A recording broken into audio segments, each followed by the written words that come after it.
کیا آپ نے کبھی تنہائی میں یہ سوال کیا، یہ زندگی آخر کیوں؟ اگر سب کچھ ختم ہو جانا ہے تو آغاز کیوں ہوا؟ اگر موت یقینی ہے تو وقت ہمیں کیوں دیا گیا؟ یہ سوال صرف انسان نہیں پوچھتا، یہ سوال روح پوچھتی ہے۔ اور آج ہم اس سوال کے جواب کے دروازے پر کھڑے ہیں جو انسان کو انسان بناتا ہے۔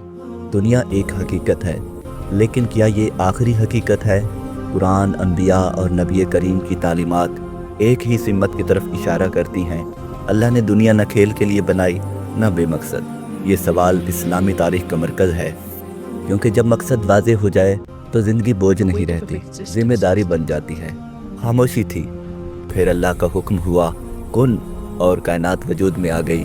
قرآن اعلان کرتا ہے، اللہ نے آسمان اور زمین حق کے ساتھ پیدا کیے، ہر سیارہ اپنے مدار میں، ہر شے ایک مقرر توازن کے ساتھ۔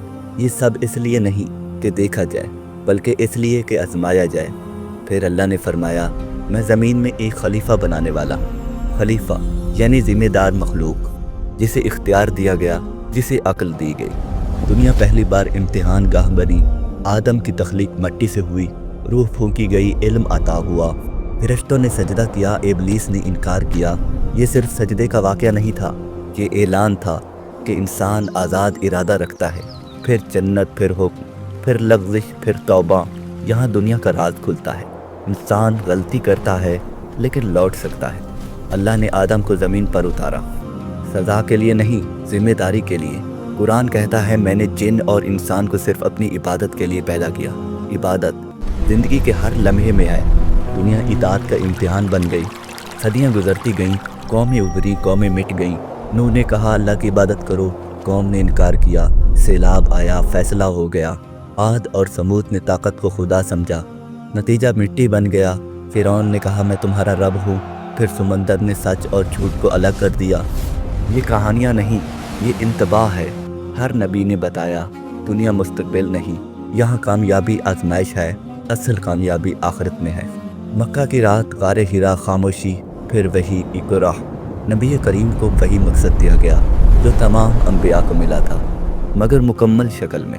قرآن نے دنیا کی حقیقت واضح کر دی، یہ دنیا دھوکے کا سامان ہے۔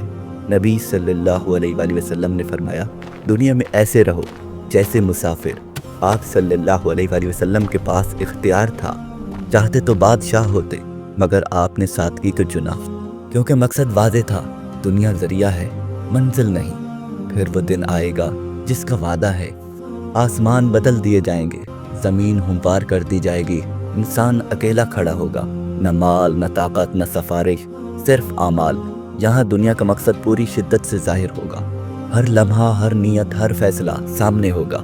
اللہ نے دنیا انسان کو آزمانے کے لیے بنائی، کون شکر گزار ہے، کون نافرمان، یہی فیصلہ ہمیشہ کے انجام کا سبب بنے گا۔ تو سوال کا جواب واضح ہے، اللہ نے دنیا بے مقصد نہیں بنائی، یہ امتحان ہے، یہ امانت ہے، یہ موقع ہے۔ ہم مسافر ہیں، ہم جواب دہ ہیں۔ آج کی دنیا رفتار میں گم ہے، لیکن حقیقت نہیں بدلی۔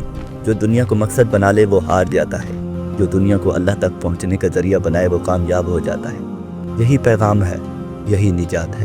سوچئے، سمجھیے اور اس مقصد کی طرف لوٹ آئیے جس کے لیے آپ پیدا کیے گئے۔